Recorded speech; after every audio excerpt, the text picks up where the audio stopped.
misterio que continúa 3000 años después. Tutankamón cautivó al mundo desde que fue noticia por primera vez. Y aún muy pocos conocen su verdadera historia.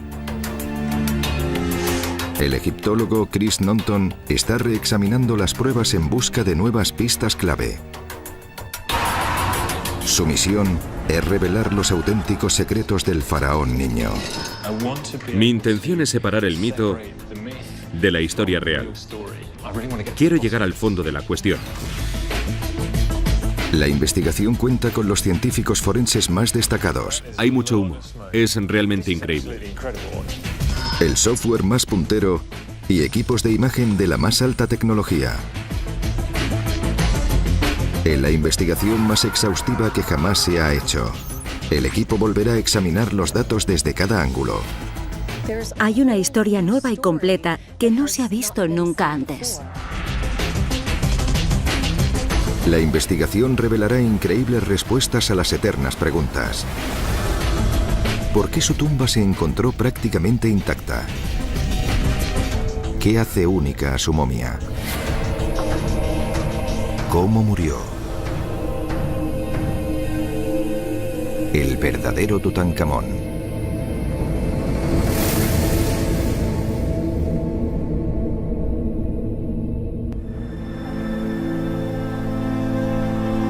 Egipto, tierra de faraones. Aquí fue donde en noviembre de 1922, Howard Carter realizó uno de los descubrimientos más sensacionales en la historia de la arqueología: la tumba de Tutankamón.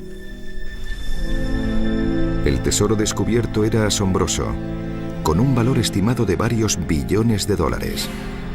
El mundo quedó cautivado con la historia del faraón dorado de Egipto. 90 años después, las circunstancias exactas de su vida y muerte aún siguen siendo un misterio.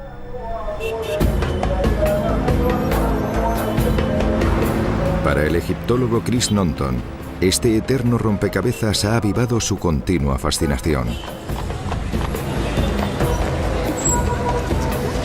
En su intento por encontrar las respuestas a las preguntas que rodean al faraón niño, ha conseguido acceder al vasto archivo de excavación de Carter, un lugar que según él aún esconde pistas.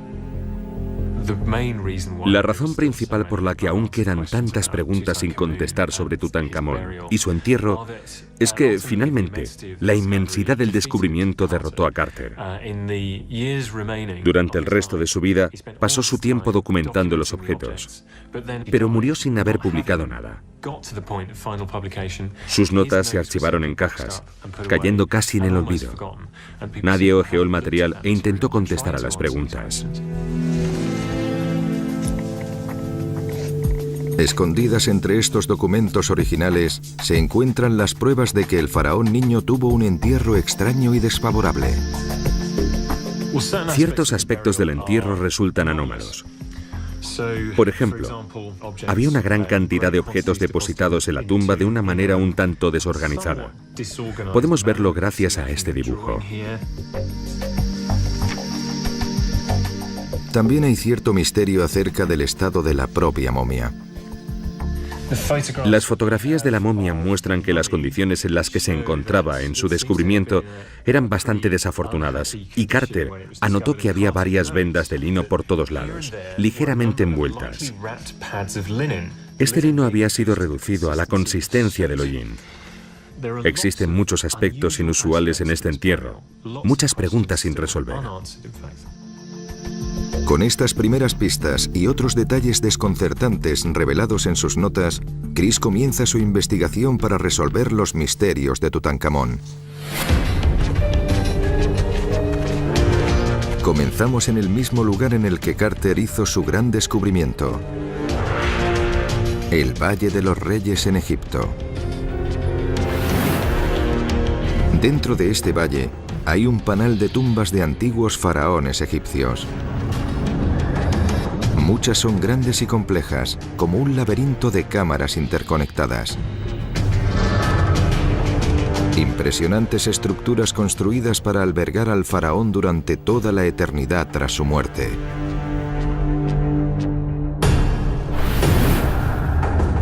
Resguardada en el pie del valle se encuentra una modesta tumba con solo 4 cámaras pequeñas, el lugar de descanso final de Tutankamón. Para miles de visitantes, este es un lugar donde la historia revive. Pero lo que tanto impresiona a Chris es que aquí nada tiene sentido. Estas extrañas características son pruebas clave de la historia real de Tutankamón. Sección recortada en la pared. Espacio pequeño. Muy pocos jeroglíficos. Lo primero que sorprende de la tumba es que no es nada grande.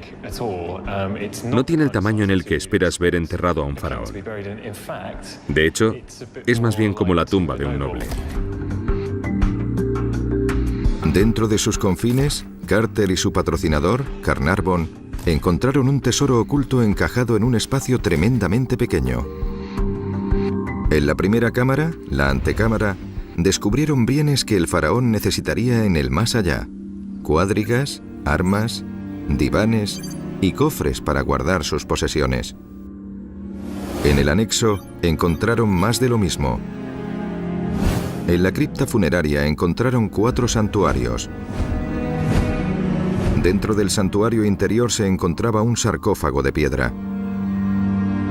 Contenía 3 ataúdes de oro anidados y la momia del faraón niño.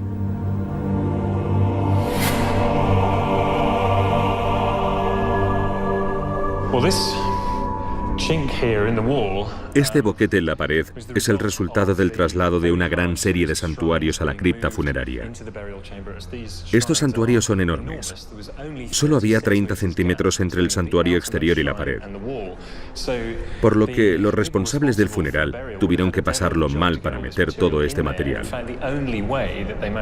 De hecho, la única manera en que pudieron hacerlo fue quitando este trozo de pared. Esto nos dice que esta tumba no había sido diseñada para albergar estos santuarios. Estaban hechos para un lugar mucho más grande, para otro sitio. Otra característica poco usual se encuentra en los propios muros. La decoración de la tumba es realmente escasa. La cripta funeraria es el único lugar de la tumba que se decora. Las figuras son enormes.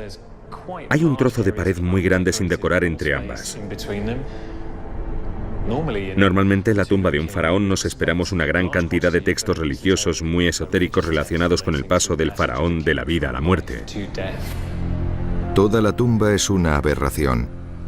No parece en absoluto diseñada para un faraón.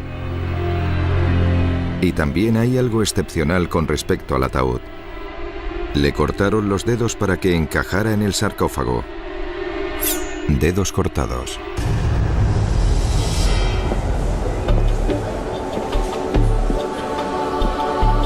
Dentro del ataúd final, en la misma momia, Carter encontró el objeto más emblemático de todos: la máscara mortuoria de Tutankamón.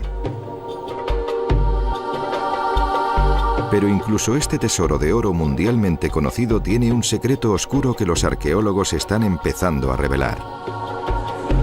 Para conocer más, Chris ha quedado con Yasmin El-Sasli, del Museo Egipcio de El Cairo. Este es uno de los objetos más icónicos del mundo. Miles de personas vienen a verlo cada año, pero deduzco que hay más de lo que se ve a simple vista. Exacto.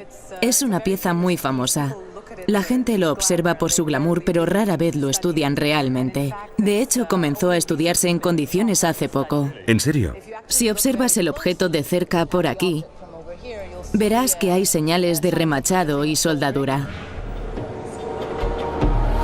Dentro de la máscara, donde pocas personas miran, hay una pequeña pista de algo inusual. Una prueba de cómo los antiguos artesanos unían la parte frontal, la imagen de Tutankamón, con el tocado de atrás. También pueden verse por aquí, donde la cara se une con el tocado Nemes. Ajá, se ve claramente. ¿Sí? Es cierto. Justo en esa línea de ahí. Sí. Entonces se trata de piezas separadas, no una sola. Sí, exacto. Al analizar la máscara en detalle, se ve que el tocado y la cara fueron fabricados por separado. También es interesante que las incrustaciones del tocado Nemes están hechas de vidrio coloreado. Vidrio coloreado. Cierto. Mientras que las incrustaciones azules, las cejas y las líneas superficiales están hechas de lapislázuli. Son muy parecidas. Sí. Pero los materiales son distintos. Sí, son distintos. De acuerdo. Es muy poco común. Ya. Porque normalmente cuando se tiene un objeto y se incrusta con un color concreto, se suele usar el mismo material. Sí. El uso inesperado de lapislázuli y vidrio sugiere que el tocado y la cara se hicieron en momentos distintos. Además, las orejas están agujereadas. Se sabe que solo las mujeres y los niños llevaban pendientes gracias a las obras conservadas del antiguo Egipto. De acuerdo. Los faraones adultos no llevaban. ¿En serio? Sí. Vale. Pero quien enterrara a Tutankamón intentó hacerlo pasar por un tocado de hombre. Cuando esto se encontró en la tumba, los lóbulos de las orejas estaban bañados en oro. ¿Qué descubrimos al juntar todos estos datos? Bueno, la teoría es que la máscara no fue diseñada originalmente para Tutankamón ¿En serio? y que la cara fue cortada en cierto momento y reemplazada por la de Tutankamón. De acuerdo. Entonces todo, excepto la cara, pertenece a otra persona. Simplemente pusieron su imagen encima y por eso pensamos que se trata de Tutankamón, pero no es cierto. Exacto, y era una mujer porque se sabe que solo las mujeres y los niños llevaban pendientes. Vale. Los faraones adultos no. ¿En serio? Vaya. El tocado de la famosa máscara mortuoria de Tutankamón, con sus orejas agujereadas, se hizo bastante antes que la cara y fue diseñada originalmente para una mujer.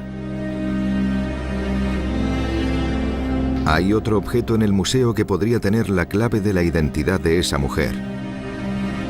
Algunos egiptólogos creen que el ataúd medio de Tutankamón fue fabricado para su madrastra, la reina egipcia Nefertiti. Se trata de una teoría nunca estudiada hasta ahora. En Riverside, California, el profesor Amit Roy Chaudhry trabaja con el software más puntero en reconocimiento facial, desarrollando programas para empresas de seguridad y para el ejército. Utilizando la última tecnología, pretende resolver el puzzle e identificar para quién se hizo originalmente el ataúd medio de Tutankamón.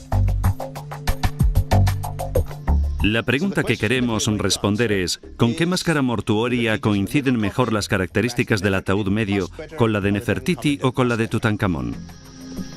Para calcular la similitud entre dos caras, el primer paso del software es identificar y localizar los rasgos faciales de ambos individuos. El profesor Roy Chaudhry comienza con Nefertiti. Esto es una malla de cara en azul. En esta malla hemos marcado los rasgos de interés, los rabillos de los ojos, la boca y esas cosas. Cuando la malla se alinea por completo con la cara, el ordenador sabe encima de qué parte de la cara va cada punto. A partir de la malla, el ordenador produce un número limitado de puntos de referencia en zonas cruciales de la cara, proporcionando un patrón característico. Se repite el mismo proceso con la máscara mortuoria de Tutankamón. Ahora el profesor Roy Chaudhry tiene un patrón único para ambas caras. El objetivo de esto es encontrar una medida objetiva y un número. Este número no se puede obtener solamente observando las caras. Podemos hacernos la idea de que son parecidas, pero mediante el proceso de encontrar una firma es como encontraremos un número. Las distancias entre las firmas son minúsculas, de entre 2 y 4 milímetros, básicamente porque la mayoría de caras son parecidas. Pero estas diferencias son suficientes para que el programa informático pueda revelar una combinación estadísticamente significativa. Entonces, ¿cómo se compara la máscara de Tutankamón con el ataúd medio? El ataúd medio muestra un 65% de similitud o incluso menos con Tutankamón, lo que se conseguiría normalmente al coger a dos personas sin ningún parentesco, del 60 al 65% de similitud. Este nivel de correlación se debe a la similitud innata de todas las caras. ¿Qué ocurre entonces con el busto de Nefertiti? ¿Cómo se compara? Vemos que, en realidad, el ataúd medio muestra casi un 85% de similitud con Nefertiti. Esto nos proporciona un nivel muy alto de confianza para decir que la representación del ataúd medio se parece a la representación de Nefertiti con la que comenzamos. Por eso, son grandes resultados que nos proporcionan números sólidos para respaldar estas teorías. El trabajo de Riverside es la prueba más convincente de que Tutankamón fue enterrado con bienes funerarios de segunda mano. Pero, ¿por qué le enterrarían en el ataúd de su madrastra en una tumba impropia para un faraón? ¿Había caído en desgracia con el sacerdocio? ¿Los guardianes del sagrado más allá? Para contestar a esta pregunta, Chris necesita investigar los primeros años de Tutankamón.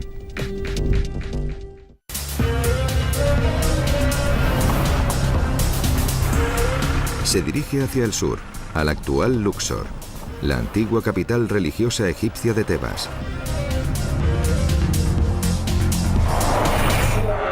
Allí conocerá a la egiptóloga Melinda Hartwig, quien ha descifrado una pista esencial de la tumba. Chris, quiero enseñarte algo. Este trono fue encontrado en la tumba de Tutankamón. Lo interesante de ello es que lleva inscrito el nombre Tutankatón. Y este fue el nombre que Akenatón puso a su hijo. Tutankamón significa viva imagen de Atón, el disco solar adorado por el padre de Tutankamón, Akenatón. Entonces Tutankamón originalmente tenía otro nombre. Su padre le puso un nombre distinto. Eso es. Muestra exactamente lo que Akenatón quería conseguir, una dinastía que continuara tras su muerte. Todo estaba en el nombre. Todo yace en el nombre Tutankatón. De acuerdo. El padre de Tutankamón, Akenatón, fue una de las figuras más polémicas de la historia egipcia. Prohibió la adoración del dios egipcio más popular, Amón. Después obligó a los egipcios a adorar a un nuevo dios, el disco solar Atón, y llamó a su hijo como esta deidad. Para romper con esta religión trasladó la capital 320 kilómetros Nilo abajo, a un tramo desértico ahora conocido como Amarna.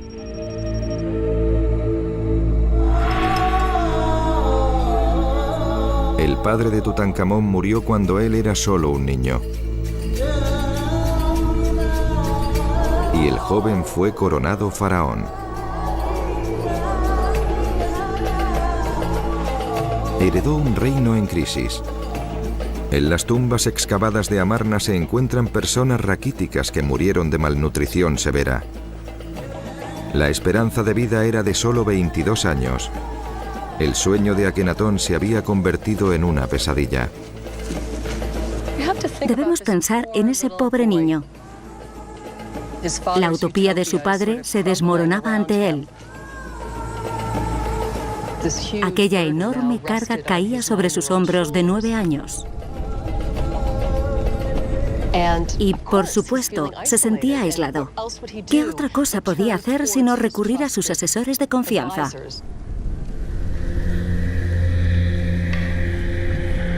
El principal asesor de Tutankamón era su visir, Ay. Ay tenía 61 años cuando Tutankamón fue coronado faraón. Sirvió en la corte de Amenofis III. Más tarde sirvió al padre de Tutankamón, Akenatón, y después se convirtió en un cercano asesor vitalicio para Tutankamón. Egipto se encontraba en un estado de agitación económica y religiosa, por lo que estamos bastante seguros de que Ay manejaba los hilos y de que consiguió llevar a Tutankamón a la conclusión de que la religión Atón no funcionaba. La única manera de salvar a Egipto era continuar venerando a los antiguos dioses, y eso hizo Tutankamón. Poco después de convertirse en faraón, el joven Tutankamón tomó una de las decisiones que definió la historia de Egipto. Abandonó la ciudad de su padre, Amarna, y trasladó de nuevo el centro de culto a Tebas, realineándose con el antiguo dios Amón. Tutankatón significa viva imagen de Atón. por lo que cambió su nombre a Tutankamón, que significa viva imagen de Amón. Es un nombre muy cercano al de Dios Amón para demostrar su lealtad al mismo. Para consolidar su relación con los sacerdotes de Amón, Tutankamón se puso el nombre con el que le conocemos hoy. En el templo de Karnak hay más pruebas sobre lo lejos que llegó su devoción. Aquí tenemos la estatua de Amón con los rasgos de Tutankamón, que nos muestran lo lejos que llegó, abrazando por completo al dios Amón-Ra, hasta el punto de reflejar su propia cara en la estatua del dios Amón. El faraón niño era un héroe nacional. Había reunificado Egipto y hecho las paces con los sacerdotes.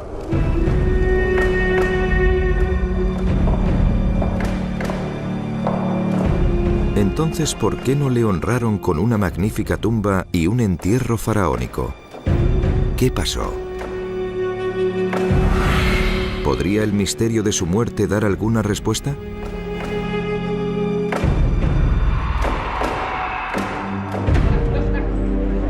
En 1968, un equipo de la Universidad Inglesa de Liverpool sometió el esqueleto de Tutankamón a rayos X. Para su sorpresa, encontraron fragmentos óseos sueltos dentro del cráneo. También descubrieron un estrechamiento del hueso en el fondo del cráneo que parecía el resultado de una hemorragia cerebral. Esto podría haber sido causado por un golpe en la parte trasera de la cabeza, provocando por tanto su muerte.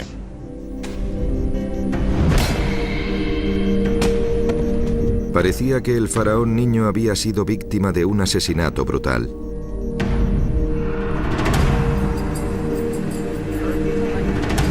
Pero en 2005 aparecieron pruebas nuevas.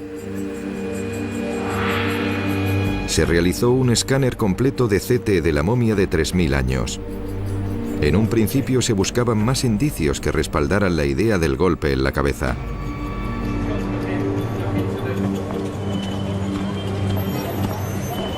Chris ha quedado con el doctor Ashraf Selim, director del grupo que llevó a cabo estos escáneres, los primeros jamás hechos a una momia egipcia.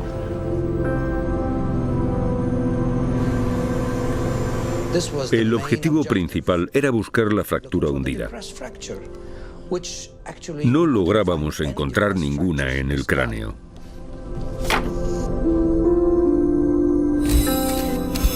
El equipo de 2005 no encontró ninguna prueba del golpe en la cabeza.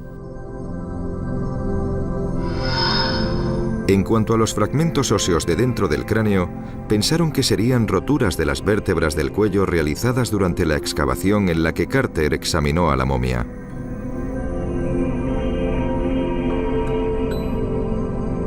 El asesinato no parecía ser una respuesta.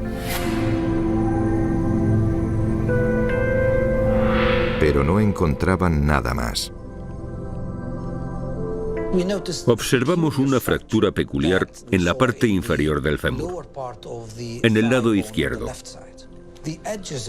Los bordes de la fractura están cubiertos por una fina capa de resina, por lo que comenzamos a pensar en cómo la resina podría haber entrado en el hueso y haberlo cubierto, de no ser por haber sufrido una fractura abierta. En el día de la momificación, untaban todo el cuerpo con resina. Parte de la resina líquida penetró en la herida hasta el hueso, cubriendo los bordes de las fracturas. La herida aún estaba abierta y el hueso expuesto cuando Tutankamón fue momificado. Había sufrido claramente algún tipo de impacto traumático.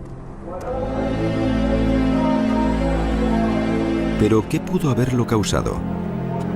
Un increíble descubrimiento en el templo de Luxor podría ser la explicación. Estos trozos de relieve esculpido, roto y reusado en los años posteriores a Tutankamón han sido concienzudamente pegados para crear enormes escenas de batalla. Ahora Tutankamón es un hombre joven en el centro de la acción. Aquí vemos un molde para grabados. Nos muestra a Tutankamón con la mano hacia atrás, listo para disparar con su arco. Podemos ver que, de hecho, se trata de parte de una gran batalla narrativa que muestra que él no estaba solo. Era parte de una escena más grande que le representa en plena batalla.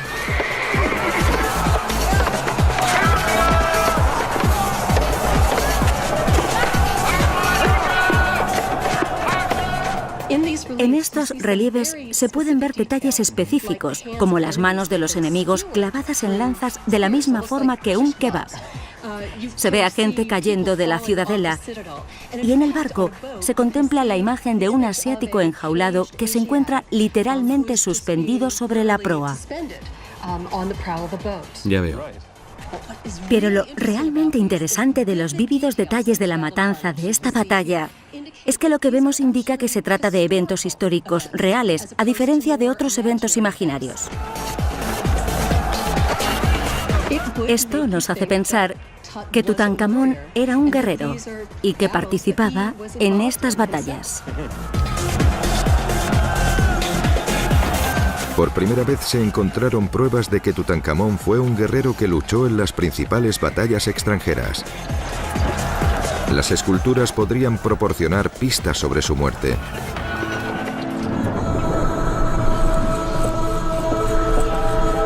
¿Pero hay alguna prueba en la momia que respalde esta idea? ¿Qué tipo de herida de guerra podría haber causado el daño encontrado en el cuerpo? El doctor Robert Connolly de la Universidad de Liverpool, Inglaterra, trabajó con el equipo que practicó rayos X a Tutankamón en 1968. Volvió a las láminas originales e identificó algo extraordinario acerca del cuerpo de Tutankamón, que previamente se había pasado por alto. Estos son los rayos X del pecho de Tutankamón.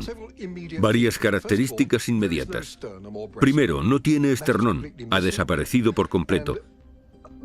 Muchas de las costillas del lado izquierdo están rotas. Otra cosa interesante es que no hay corazón. Esto es casi único, según mis conocimientos, acerca del embalsamamiento real. Siempre se reemplazaba el corazón, se momificaba con cuidado y se solía colocar un escarabajo de corazón.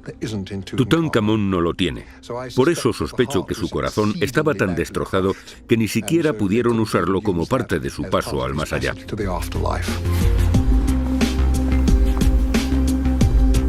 Para atar cabos e intentar resolver el puzzle de la muerte de Tutankamón, Chris va a Inglaterra.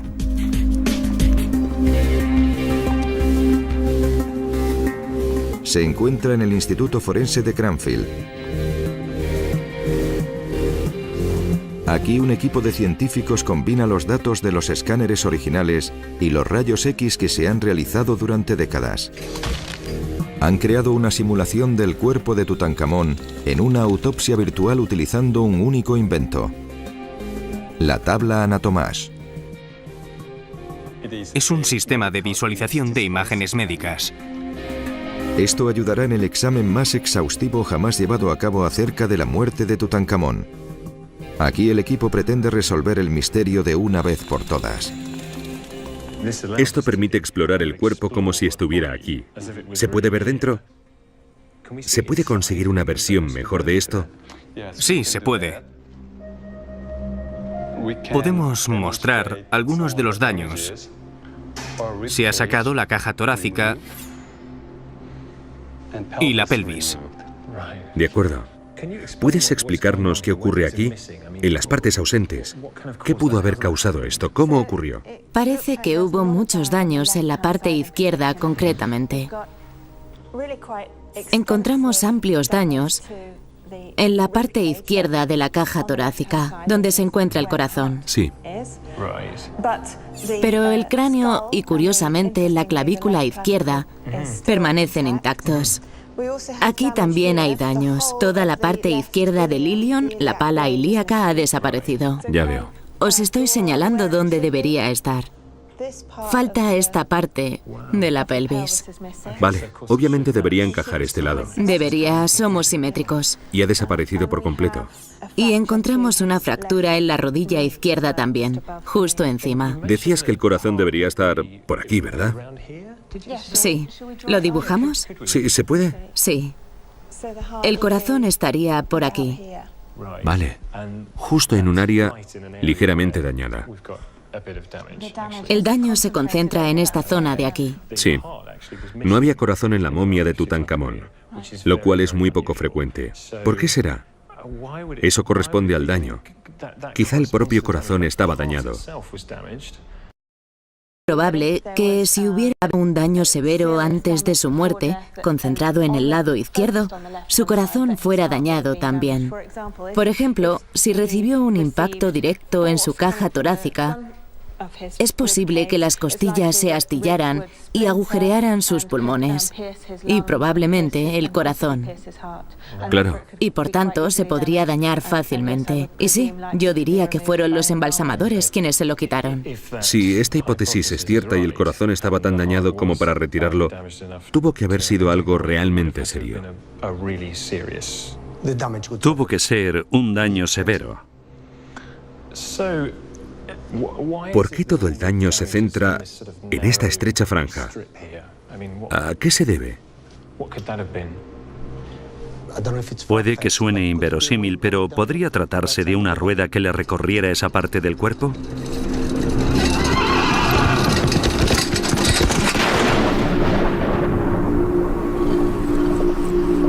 Los vehículos con ruedas más comúnmente usados por los faraones en la época de Tutankamón eran las cuadrigas. ¿Pero puede realmente una ligera rueda de madera causar el patrón de lesiones que representa la autopsia virtual? Chris ha quedado con Mike Brown de la empresa de reconstrucción de colisiones Advanced Syntec.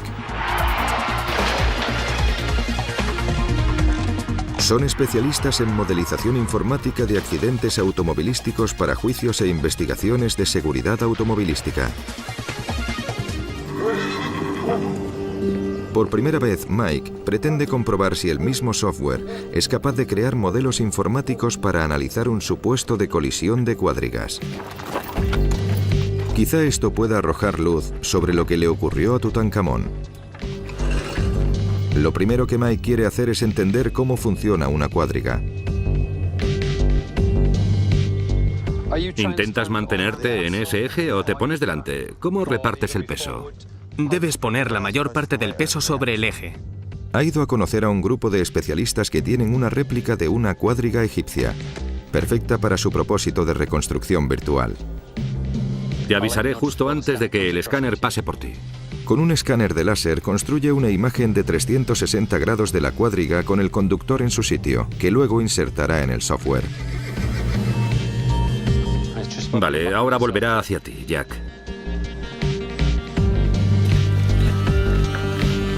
También añade un acelerómetro para medir la velocidad de la cuadriga.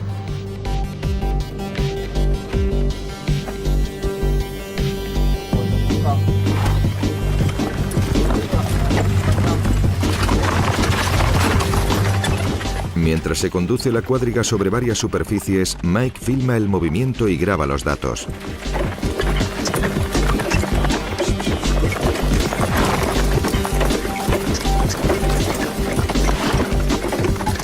De primeras estoy muy contento con lo que veo. Estoy observando los ritmos de aceleración, el cambio de movimiento.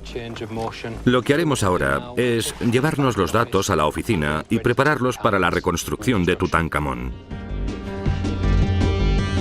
Con su software, Mike quiere comprobar si puede recrear un accidente que encaje con el patrón de traumatismo de la momia. Con la misma precisión que usaría para un accidente automovilístico, realiza varias simulaciones que presentará al equipo de Cranfield. Voy a enseñaros parte del trabajo que hemos hecho. El primer ejemplo es el conductor sobre la cuadriga. Esta golpea algo del suelo, lo suficiente para hacerla volcar. El auriga pierde el equilibrio y sale disparado de la cuadriga. De hecho, se revuelca por el suelo hasta que pierde su arranque. Se trata de una lesión demasiado grave para una situación como esta. La lesión principal está en la cabeza. También encontramos trauma general por todo el cuerpo, pero la cabeza es la parte crítica.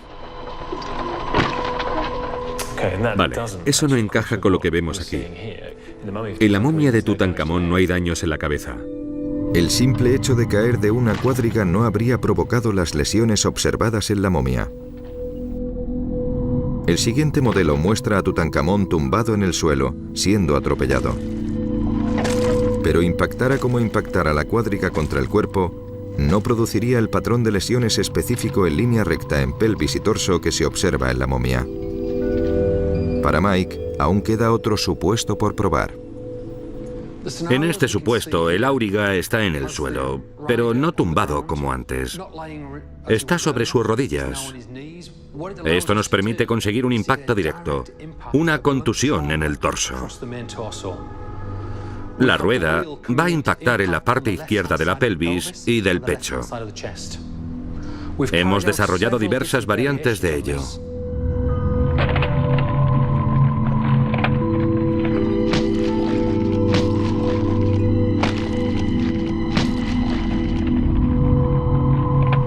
Este es el supuesto que mejor encaja.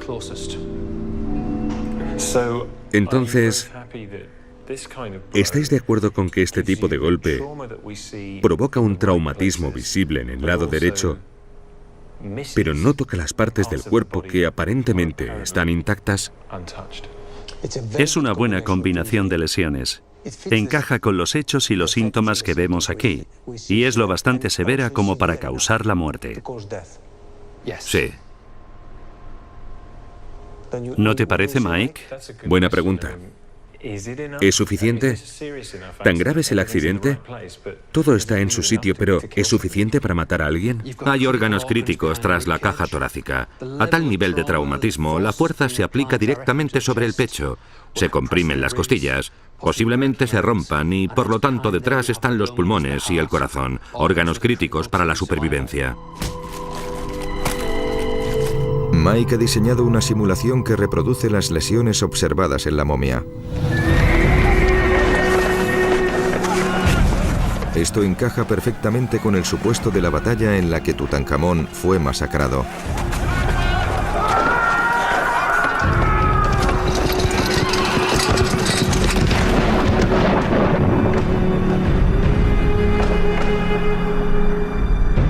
Ahora Peter Schiopus quiere realizar un examen óseo real para comprobar qué tipo de daños habrían causado las fuerzas observadas en el modelo de Mike. ¿Qué tenemos aquí? Esto es una torre de caída. ¿Vale? Lo que tenemos aquí es una máquina que se mueve a alta velocidad. La hemos programado basándonos en los parámetros que Mike ha creado en su modelo de simulación. Ah, vale. La máquina ha sido programada para conducir una barra hacia abajo con la fuerza con la que Mike calculó que una rueda de cuadriga golpearía a Tutankamón si viajara a una velocidad máxima de 42 km por hora. Para simular las costillas de Tutankamón, Peter utiliza un costillar de cerdo, parecido en tamaño y solidez a las costillas humanas. Bueno, un corte limpio. completamente rotas, ¿no? Sí. ¿Qué haría esto en el tejido tras las costillas? Perforaría los pulmones, atravesaría por completo.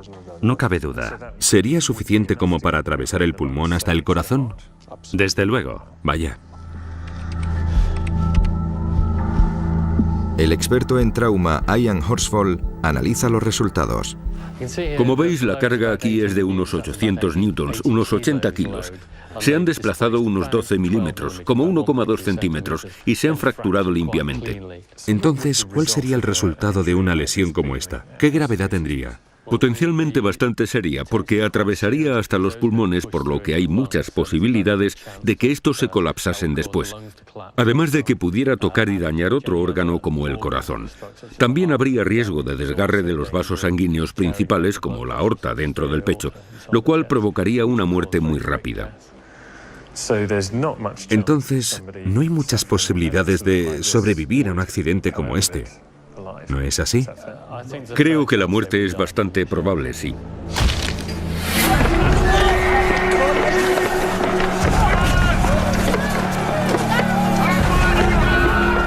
pruebas de Cranfield sugieren que Tutankamón podría haber muerto fácilmente en el campo de batalla.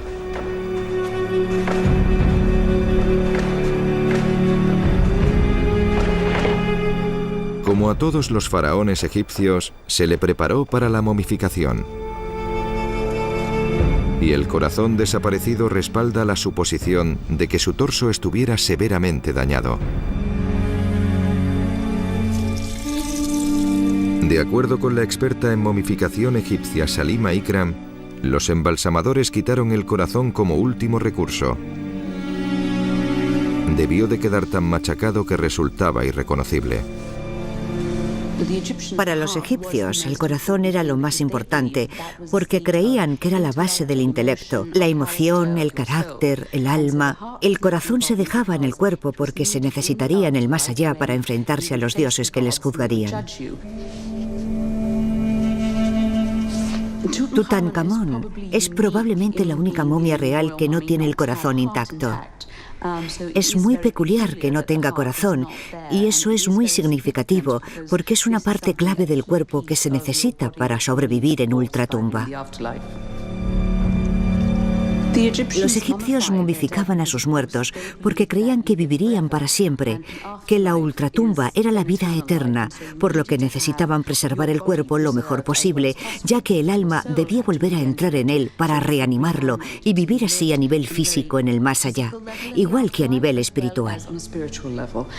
Por eso los egipcios inventaron la momificación para preservar el cuerpo que servía de depósito para el alma.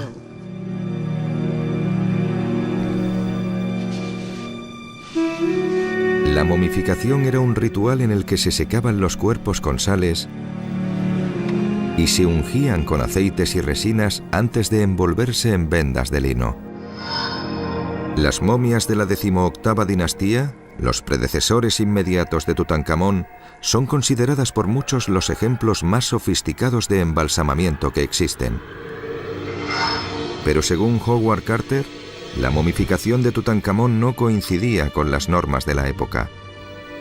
No solo por la ausencia del corazón. Además, Carter lo describía como un despojo carbonizado. Aún así, no ofreció ninguna explicación a esta conclusión ni realizó más análisis. ¿Se quemó la momia de Tutankamón? ¿Cómo?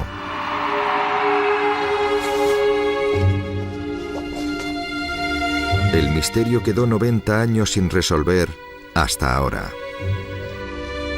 Enterrado entre libros y huesos del despacho de Robert Connolly se encuentra algo extraordinario: un trozo de piel de Tutankamón.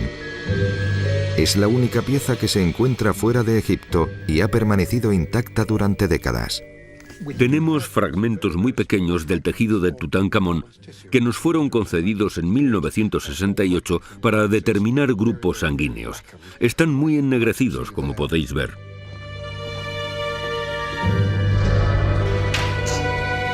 Robert quiere realizar un examen químico para descubrir qué ha provocado el ennegrecimiento.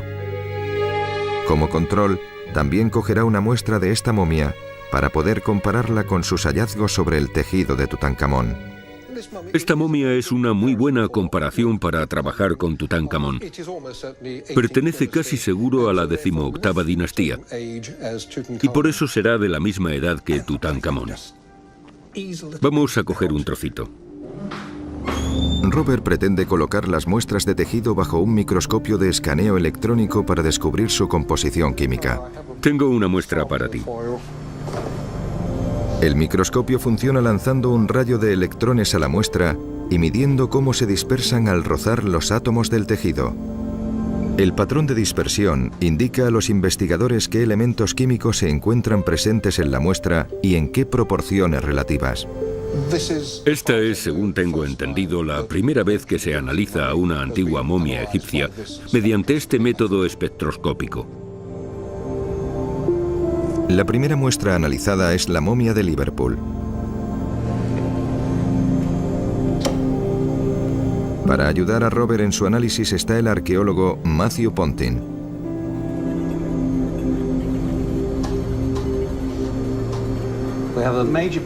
Tenemos un máximo de carbono y otro un poco más bajo de oxígeno. y otros restos de calcio, cloro, azufre, etc. Estos son los elementos que esperamos encontrar en un trozo de tejido momificado, con carbono y oxígeno dominando el espectro y otros elementos presentes en menores cantidades. La siguiente muestra a analizar es la de Tutankamón. Esto es un fragmento de piel tomado del hombro y está muy ennegrecido. Observaremos la superficie exterior para comprobar si refleja de algún modo el espectro observado en la momia de Liverpool. Lo sabremos muy pronto. ¿Qué tal va? Casi está. Hay también carbono y oxígeno, como es de esperar. Pero la mayor diferencia está en los niveles de carbono y oxígeno. El máximo de carbono es mucho mayor. Sí, es un máximo de carbono espectacular, ¿verdad? Hay considerablemente más carbono libre presente en esta muestra. Esto se entendería si el cuerpo se hubiera quemado durante la momificación o inmediatamente después de este proceso. Robert ha encontrado pruebas de que la piel ennegrecida de Tutankamón se debe a su carbonización. Algunos científicos creen que los excavadores son los responsables de esta, pero Robert y Matthew no. Es cierto que Howard Carter achicharró la momia de Tutankamón con una serie de estufas al sacarla de la placa base. No estaban lo bastante calientes, solo a unos 200 grados. Para producir las quemaduras que se ven en la superficie de la momia, creo que se necesitan temperaturas considerablemente más altas. 500 grados. Temperaturas de cocción, por así decirlo. ¿Cómo de caliente debe estar para chamuscar la superficie de la carne, sí. La carne. 230 grados en el horno. Esto es una revelación. La momia de Tutankamón es la única momia real quemada que se conoce. De alguna manera, el cuerpo momificado cogió mucha temperatura, pero no se destruyó por completo.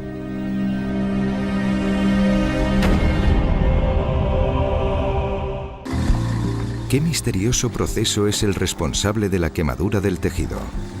Para descubrirlo, Chris Nonton se dirige a Watford, en las afueras de Londres, Inglaterra.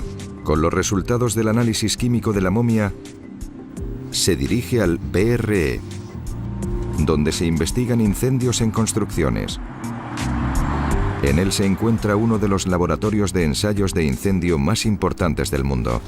Hola, David. Hola, Chris, encantado. Igualmente. Bienvenido al laboratorio. Gracias. Primero ponte esto. Ah, vale. David Crowder, un experimentado analista de incendios, le ayudará con su investigación. Aquí es donde ocurre la magia, ¿no? Sí. Tenemos varias plataformas. A la derecha hay una representación de una casa. David, esto me resulta bastante extraordinario. ¿Tienes idea de cómo una momia egipcia podría llegar a chamuscarse? Bueno, sabemos que se usan varios aceites en el proceso de momificación. En la comunidad de investigación de incendios, sabemos que el aceite de linaza puede producir autocalentamiento.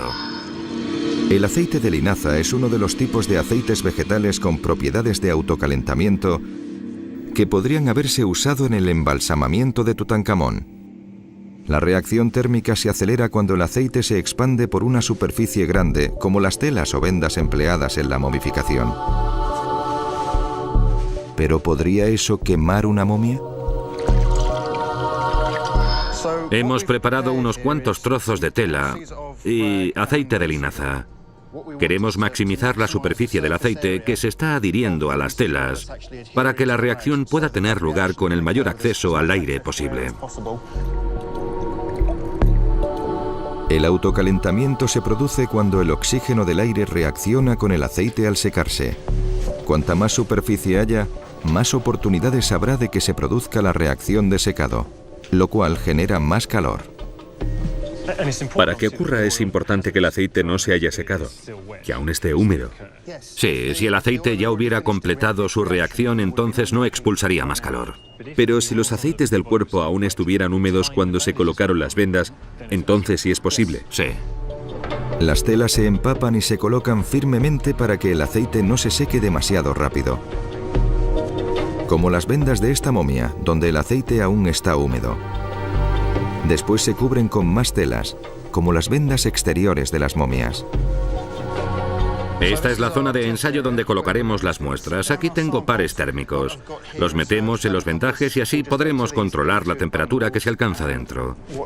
Si salimos y echamos un vistazo al equipo de registro, podemos ver el tipo de temperaturas que se consiguen. Un par térmico es un sensor electrónico de temperatura que envía una primera lectura a un ordenador en la sala de control del laboratorio. Durante media hora, Chris y David observan atentamente las lecturas.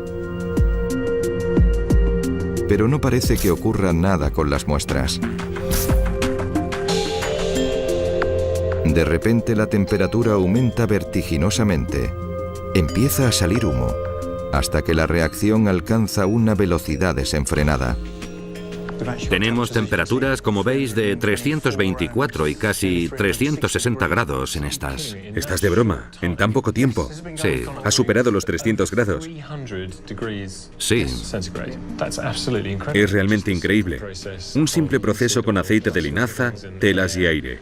Te sientas, observas y ocurre. Sí. Es realmente increíble.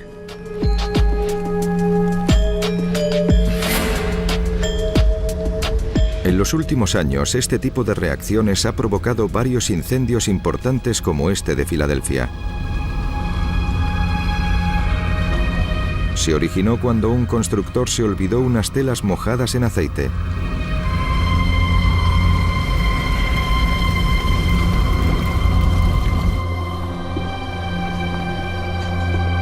Ha llegado el momento en Watford de que Chris compruebe los resultados del experimento de David.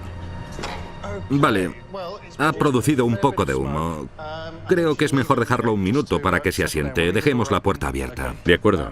Así entra algo de aire fresco y se escapa un poco de humo. Hay mucho humo. Sí. Y todo esto procede solo de las 4 muestras. Solo de las muestras, sí. Producen mucho humo. Madre mía, vaya. No me puedo creer que las muestras estén tan calientes como para echar tanto humo. Los vendajes al aire libre se han quemado rápidamente porque hay mucho oxígeno. Pero para Tutankamón encerrado en su ataúd, la reacción tuvo que ser mucho más lenta, carbonizando la piel con poco humo y sin llamas. Para Chris, es una revelación. Esto resuelve uno de los misterios más sorprendentes sobre Tutankamón. Es realmente increíble. Hemos podido ver que el proceso del aceite más los vendajes de la momia más el aire provoca una combustión espontánea. Esto explica las quemaduras que Carter observó en la momia.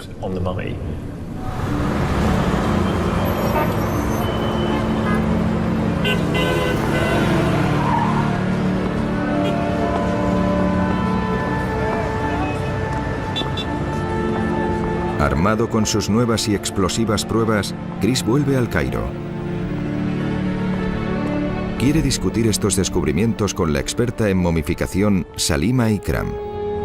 Para que se produjera una combustión espontánea, algo tuvo que ir mal en la momificación de Tutankamón. Normalmente son 40 días de disecación y después 30 días de aplicación de aceites, ungüentos y resinas y envoltura.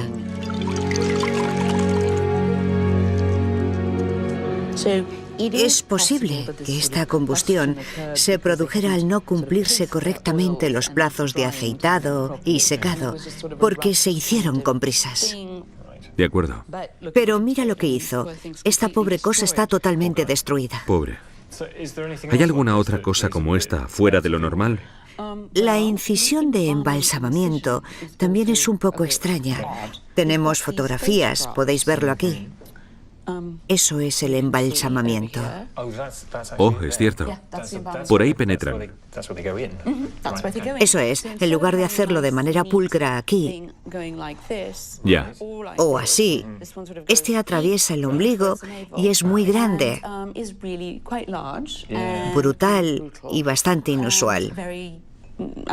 Es peculiar que un faraón haya sido momificado así, porque normalmente en la jerarquía de la momificación hay algo magnífico.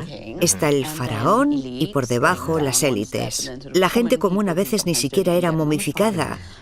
Por eso hay demasiadas cosas aquí que no concuerdan con la momificación real. No se siguieron los procedimientos correctos con el faraón niño. El entierro supuestamente sagrado de Tutankamón fue un desastre. La momificación se hizo con prisa, se improvisó con bienes funerarios de segunda mano y se le colocó en una tumba no diseñada para la realeza. ¿Habría una conspiración? La propia tumba contiene una última pista que sugiere que alguien le quería enterrado rápidamente. Cubriendo las ordinarias pinturas de la pared de la tumba, se encuentran misteriosas manchas marrones que no existen en ningún otro lugar del Valle de los Reyes.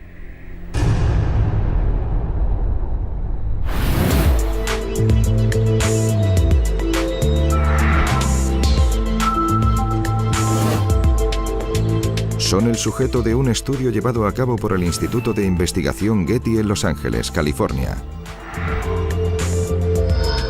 Es parte de un programa de conservación que se centra en la preservación de la herencia cultural más emblemática de la humanidad. Nuestro proyecto es la conservación de la tumba de Tutankamón. Estamos preocupados por el impacto de los visitantes, la cantidad de sudor y humedad de las pinturas de las paredes y de la propia tumba. Ha habido rumores de que estaban saliendo manchas, de que la tumba estaba en peligro.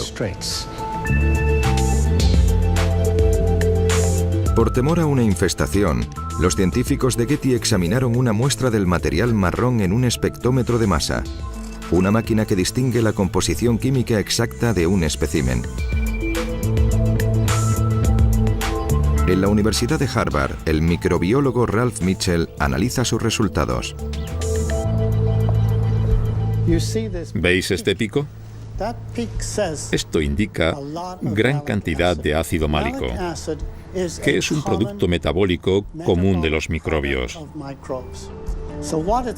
Esto significa que las manchas son microbianas en su origen. Ese es un gran primer paso, pero los investigadores necesitan saber si estos microbios se están reproduciendo. ¿Están cubriendo realmente la tumba? Cogemos un trocito de pared y la colocamos bajo el microscopio de escaneo electrónico. Lo que vemos es un trozo de piedra de la tumba, magnificado 1000 veces, que nos muestra que, sorprendentemente, no hay ningún microbio vivo en la piedra.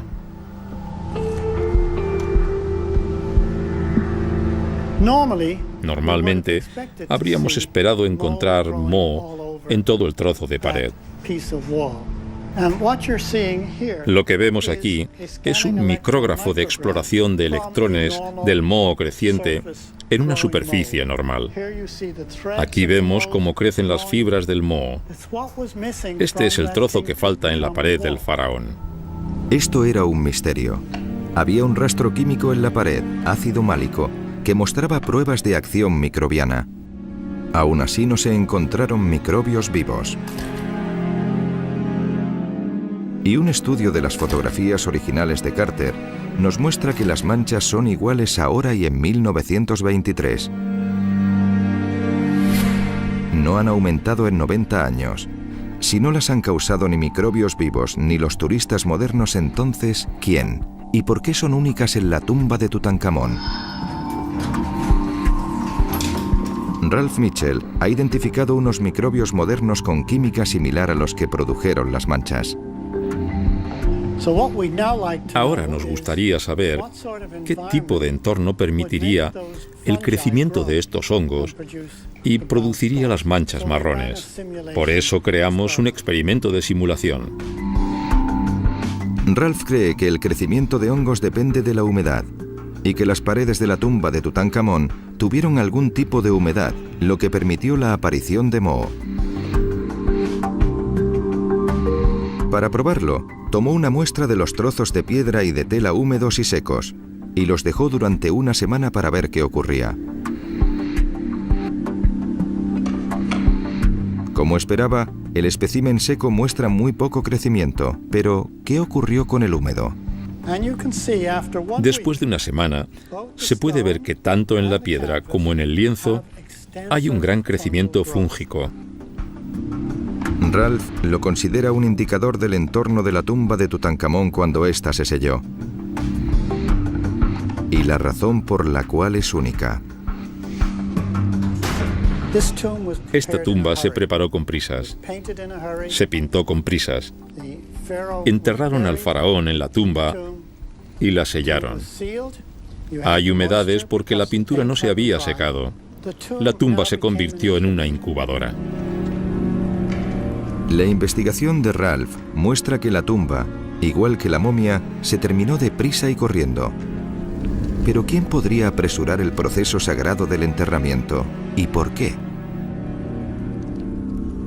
La egiptóloga Melinda Harwig cree que el culpable era alguien muy cercano.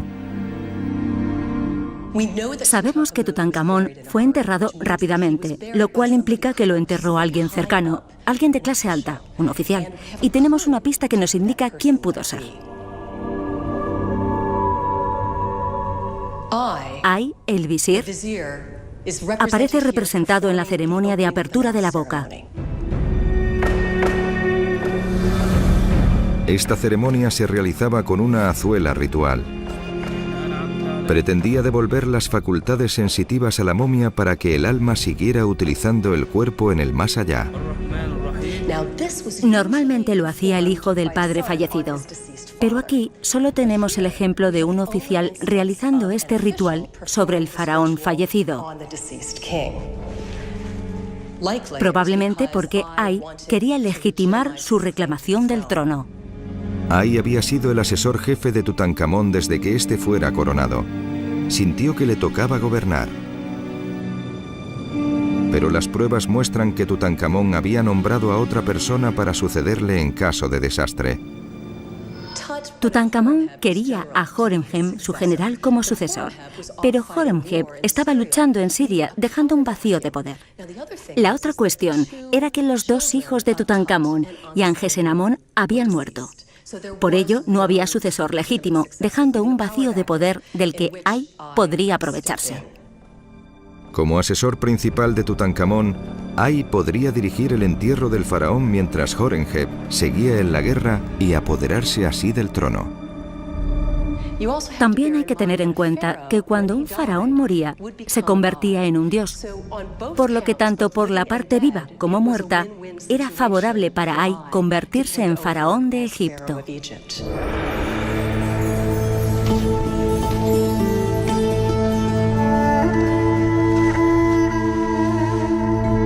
Para consolidar su posición, Ay concertó su matrimonio con la viuda de Tutankamón, Angesenamón.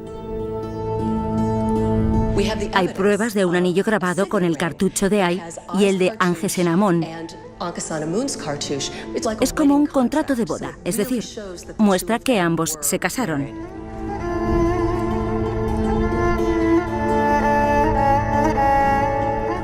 Pero Ay ya era viejo, y su reinado fue corto. Vivió solo 4 años más.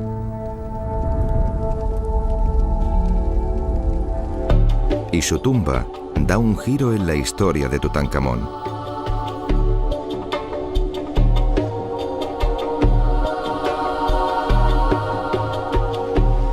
Esta es la tumba de Ay.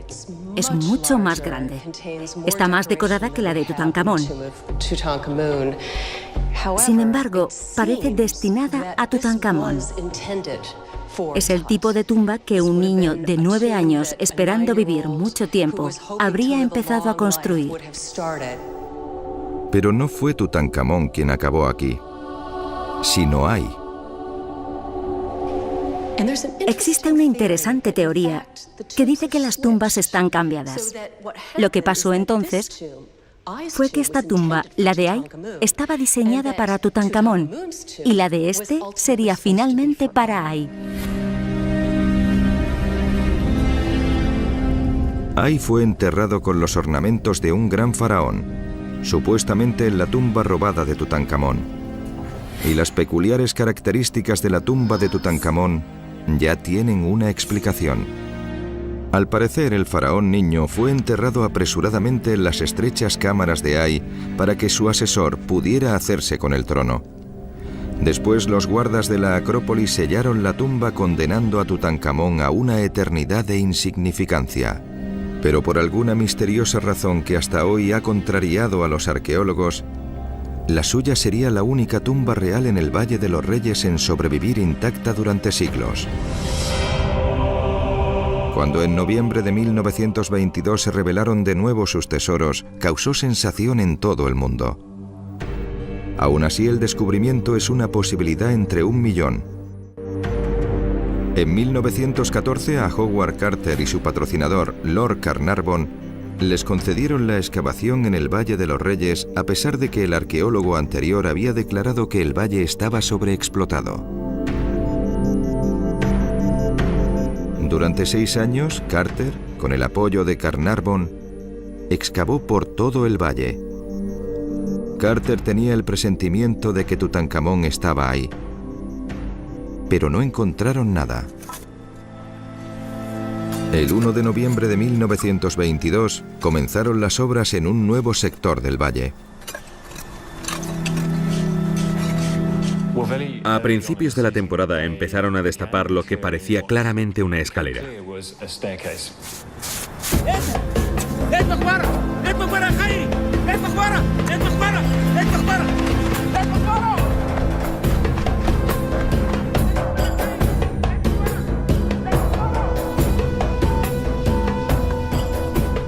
Al final de la escalera, encontraron una puerta bloqueada y enyesada con las marcas de los sellos ovales que esperaban. En este punto, Carter envió un telegrama a Carnarvon para decirle: por fin hemos hecho un maravilloso descubrimiento. Hay una puerta sellada con los sellos intactos. 3 semanas después, Carnarvon llegó a la excavación.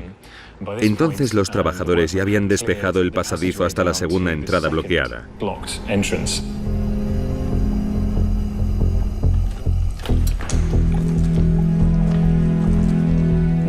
Con Carnarvon presente, abrieron un pequeño agujero en los escombros para poder echar un vistazo. Carnarvon le dijo a Carter: bueno, ¿qué ves?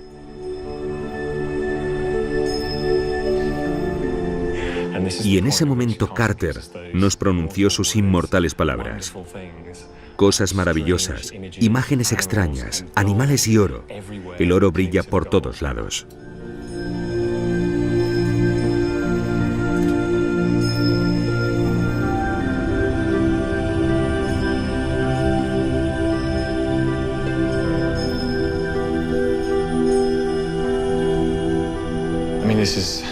Es indescriptible.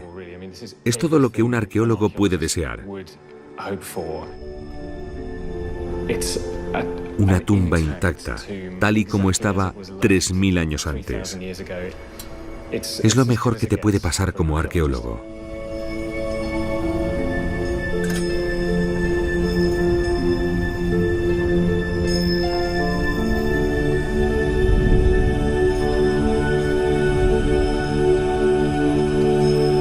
El extraordinario hallazgo ocupó los titulares de todo el mundo. Visitantes y dignatarios acudieron a contemplar esta increíble vista.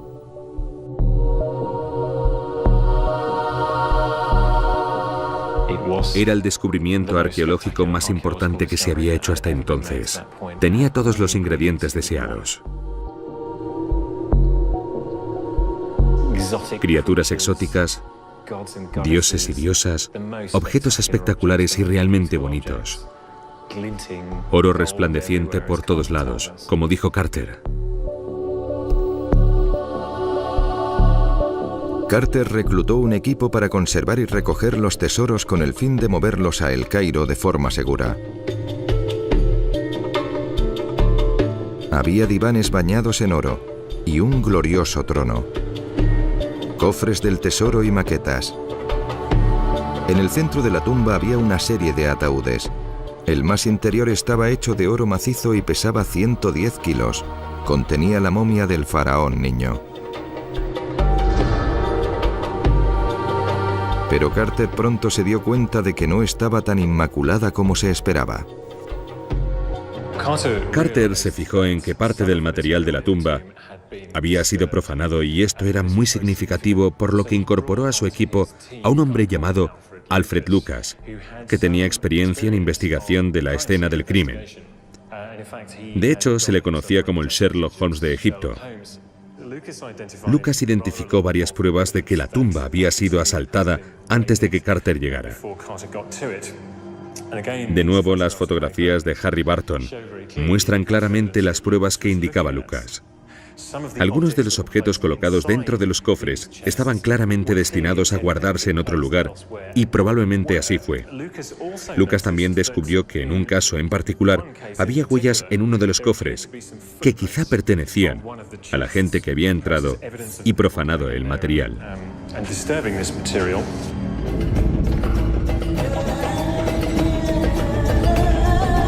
Carter estimó que el 60% de las joyas de Tutankamón fueron robadas, probablemente por los hombres en quienes confiaron para construir y decorar la tumba. Pero los elementos más importantes, los cofres de oro y la máscara, permanecían intactos. Esto es único en el Valle de los Reyes. El resto de tumbas reales del valle habían sido saqueadas en una ola criminal que había azotado a Egipto 200 años después de la muerte de Tutankamón. Esta es la tumba de Ramsés VI, despojada en la antigüedad por ladrones que consiguieron incluso reventar el sarcófago de granito macizo. ¿Qué cambió desde la época de Tutankamón? ¿Cómo sobrevivió intacta esta tumba?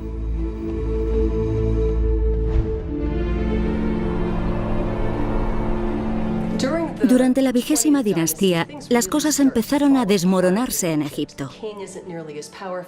El faraón no era tan poderoso como antes. Los trabajadores del Valle de los Reyes no recibían su paga. Tuvo lugar una de las primeras huelgas de la historia. Como resultado, tuvieron que buscar otra fuente de ingresos, como asaltar las tumbas reales del Valle de los Reyes. Existen varios papiros que detallan los robos de las tumbas reales.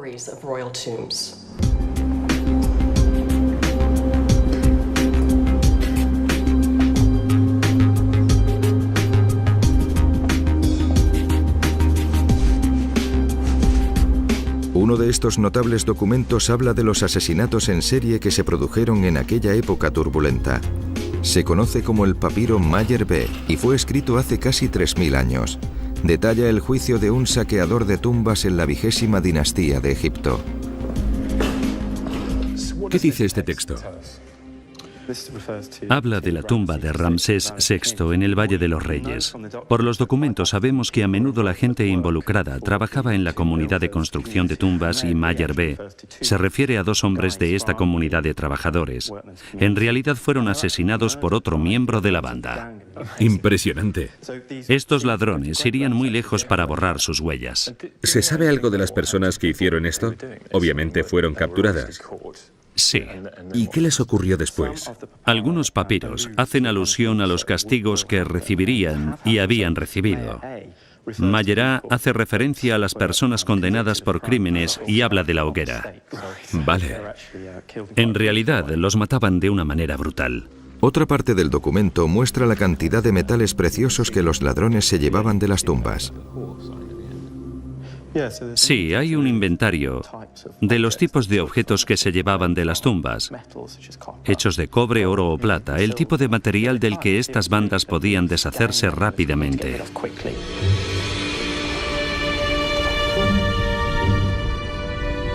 Como la ley y el orden colapsaron, los ladrones se volvieron más atrevidos. Comenzaron a llevarse objetos religiosos y bienes más grandes, no solo anillos y brazaletes que se vendían fácilmente.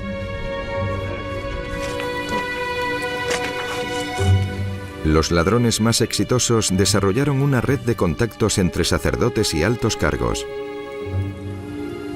Necesitaban gente que les ayudara a blanquear los bienes robados. Si tenían bienes reconocibles como oro y joyas procedentes de una tumba real, era bastante obvio de dónde habían salido. Por eso necesitaban cómplices. Necesitaban oficiales de alto rango para blanquear los bienes que habían robado de las tumbas.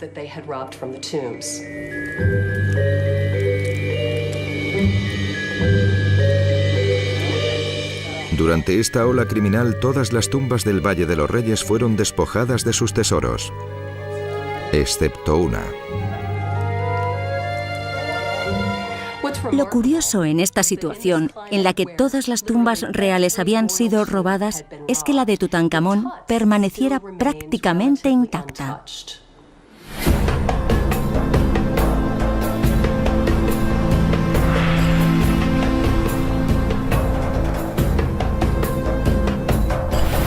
El geólogo Steve Cross ha intentado resolver este misterio durante toda su vida.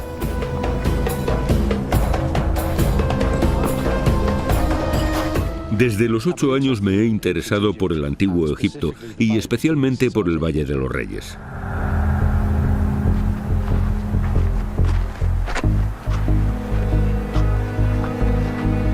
Este estudio comenzó originalmente intentando responder a una simple pregunta: ¿por qué la tumba de Tutankamón estaba intacta en su descubrimiento cuando todas las tumbas habían sido saqueadas en la antigüedad? ¿Por qué la dejaron intacta? Steve comenzó su investigación observando las viejas fotografías de la excavación de Carter. Esta foto de la tumba de Tutankamón se tomó poco después de su descubrimiento y en ella se puede ver la entrada a la tumba cortada en un lecho de roca. Tenemos a Howard Carter, Lord Carnarvon y su hija Lady Evelyn Herbert. Pero fijaos aquí, esta capa sobresale. Está compuesta por rocas de distinto tamaño suspendidas en una base de caliza. El Valle de los Reyes se rediseñó para hacerlo más accesible al turismo. Pero hay un lugar en el que aún se puede ver esta misteriosa capa de sedimento. Esta es la entrada a la tumba 55. Lo que vemos aquí es la misma capa que cubría la tumba de Tutankamón. Es idéntica con todas estas rocas de distinto tamaño suspendidas en esta base empolvada de caliza.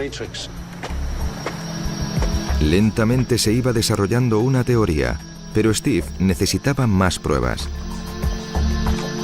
Pensó que encontraría una pista fuera del camino trillado, justo sobre la tumba de Tutankamón. Lo que vemos aquí son los fundamentos de un antiguo muro. Se les llama muros, pero en realidad son diques. Era al menos 3 veces más alto y servía para retener las inundaciones que llegaban con fuerza desde este arroyo. Las inundaciones vendrían de una cascada sobre ese acantilado que bajaría rápida y verticalmente e inundaría el valle alrededor.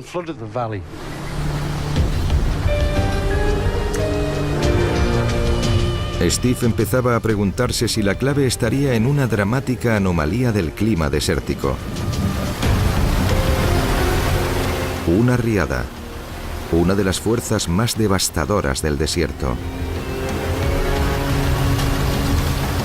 Las riadas aquí son realmente catastróficas debido a la aridez de la tierra. Mueven grandes cantidades de desechos que arrastran a su paso por el valle. Es una auténtica catástrofe.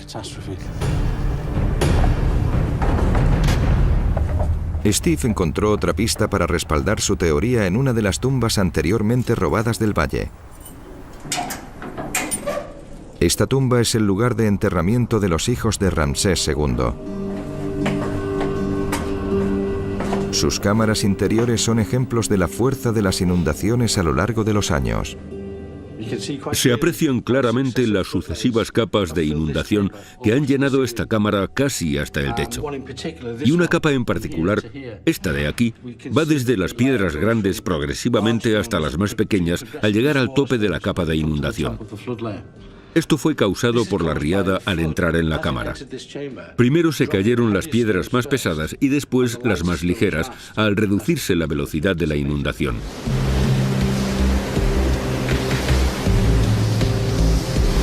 Las riadas en el Valle de los Reyes requieren un patrón climático específico. Son comunes en otoño.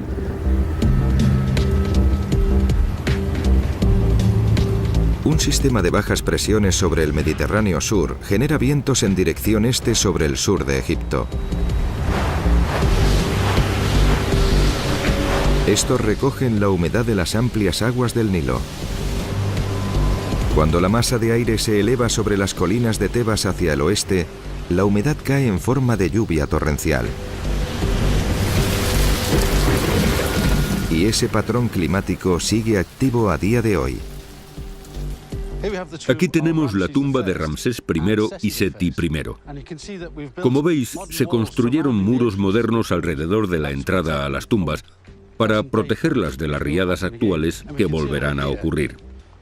Podemos ver que la tumba de Tutankamón está en el centro, en la parte más profunda de todo el Valle de los Reyes. La ubicación de la tumba de Tutankamón en el fondo del valle es crucial para la teoría de Steve. En tiempos del faraón habría una depresión rocosa por debajo del nivel actual del terreno del valle, con la tumba de Tutankamón cavada a un lado. Esto es una sección transversal de la zona central del valle, basada en los 3 informes de excavación. Aquí está la tumba de Tutankamón descendiendo por el lecho de roca. Sobre la tumba hay una capa de inundación de 1 metro y en la parte del este la capa es de 2 metros. Fue esta capa de inundación la primera que encontró en la fotografía original de Carter, a la cual responsabiliza de ocultar la tumba de Tutankamón.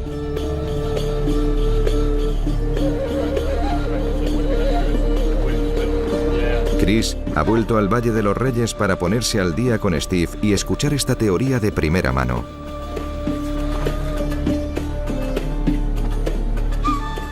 Steve, ¿puedes explicarme brevemente en qué consiste tu teoría? Claro. La riada de finales de la 18ª dinastía hizo converger 3 torrentes. Una riada arrasó por ahí, otra por ahí, y la tercera pasó por la tumba de Seti, ahí. Los 3 torrentes colisionaron aquí, en el centro del valle. Vale. Cuando los torrentes colisionaron, perdieron su velocidad y con ello la capacidad de transportar sedimentos. Entiendo. Y depositaron su carga aquí, en el centro del valle, cubriendo y ocultando la tumba de Tutankamón. De acuerdo. Entonces la capa de la inundación es este triángulo, Vale. justo en medio del valle. Se transportaron gran cantidad de escombros al mismo tiempo por estos 3 canales, a gran velocidad, y de repente se detuvieron aquí en medio. Los sedimentos se quedaron como muertos en el centro. Correcto. Vaya, resulta increíble pensar que un lugar como este, al que acuden miles de visitantes cada día, aún pueda ofrecernos nueva información. Solo hay que mirarlo desde una perspectiva ligeramente diferente. Es una ciencia distinta. Se debe observar en términos geológicos, no arqueológicos. Es una gran teoría, pero ¿realmente una simple riada podría haber sellado la tumba de Tutankamón durante miles de años? En la Universidad de Hull, Inglaterra, el hidrólogo Tom Coulthard ha desarrollado un método único para modelar el movimiento de los sedimentos. Con un programa informático recientemente diseñado, puede recrear lo que ocurrió hace 3000 años con una impresionante precisión. Aquí tenemos el Valle de los Reyes, ubicado junto al río Nilo. Aquí podemos ver todos los campos próximos al Nilo. Si lo acercamos, podemos diferenciar una cuenca en forma de pera. La tumba de Tutankamón está aquí. Eso significa que todo el agua que se deposita aquí tras una tormenta o una riada fluirá por las pendientes de las colinas, congregándose al pie del valle, en lo que se encuentra la tumba de Tutankamón. Lo que podemos hacer con este modelo es simular el chubasco. Podemos ver cómo aterriza el agua y se deposita. Los torrentes crecen y la corriente se congrega alrededor de la tumba de Tutankamón, que está señalada en amarillo. Tras modelar el agua, podemos simular a dónde van los sedimentos al ser movidos por el agua, y eso es lo que os voy a mostrar. Según va aumentando la inundación, empezamos a ver una amplia zona de deposición. Una gran zona verde junto a la tumba de Tutankamón, y una vez terminada la riada nos quedamos con una zona bastante grande, probablemente de 20 por 20 metros de sedimentos, con una profundidad de 1 metro en algunos puntos. Hay, por tanto, una gran posibilidad de que cualquier cosa debajo de eso, o en sus bordes, como la tumba de Tutankamón, quede enterrada. Quizá la belleza de esto esté en que, efectivamente, el suelo del valle quedaría como un lecho natural. O sea que es el camuflaje perfecto para la tumba. El modelo informático verifica la teoría de Steve, deducida de sus observaciones del suelo. Usando las pruebas de la tumba de Tutankamón, es posible incluso deducir cuánto tiempo después de la muerte del faraón tuvo lugar la inundación. Se encontró un collar de flores en su cuerpo, este de aquí. Y las flores usadas eran acianos y mandrágoras. Solo florecen de mediados de marzo a mediados de abril. Por eso fue enterrado en primavera. Dado que las riadas suelen ocurrir en octubre o noviembre, mi teoría es que la tumba estuvo abierta a la vista durante 7 meses en el mismo año en que fue enterrado.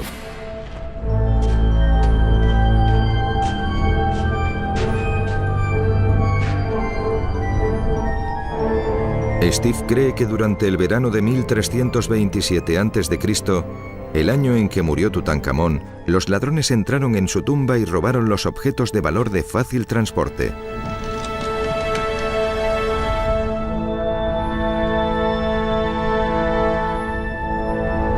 Poco después, resellaron la tumba.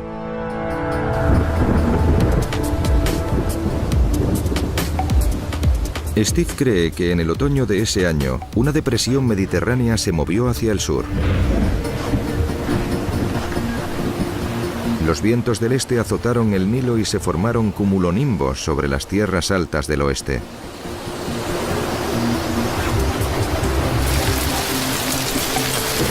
La lluvia cayó en las montañas del valle. En cuestión de minutos se formaron torrentes.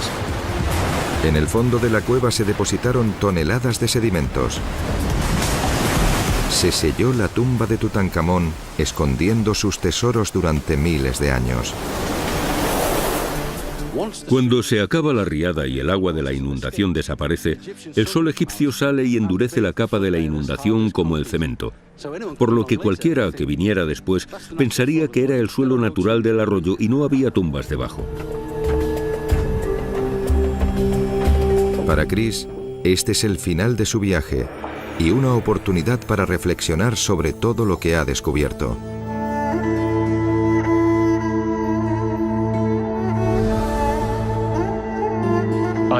Creo que sé mucho más sobre él que antes.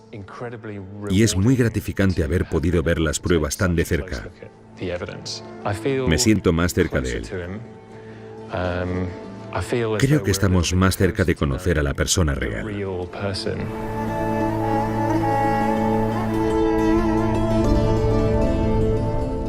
Fue el faraón niño de los tiempos de Amarna. Murió joven. Murió de repente.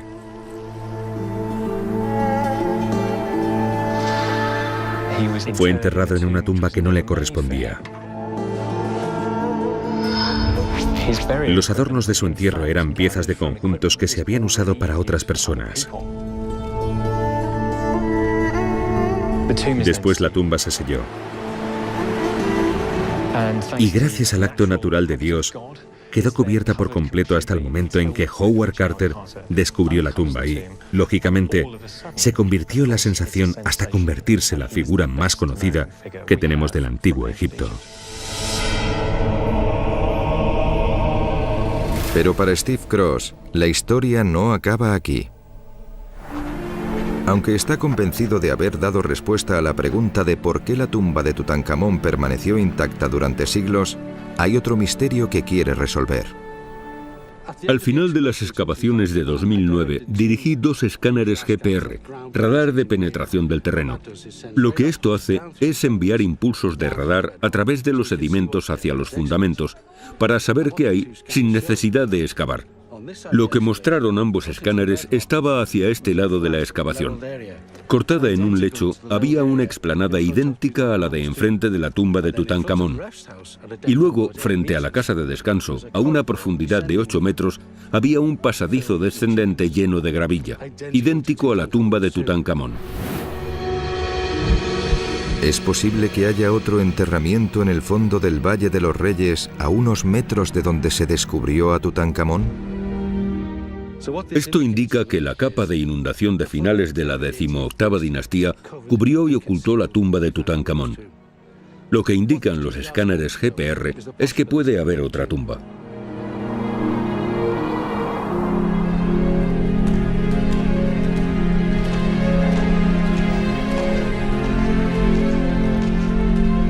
Si está en lo cierto y se trata de una tumba intacta, sería un descubrimiento que rivalizaría con el de Tutankamón hace 90 años.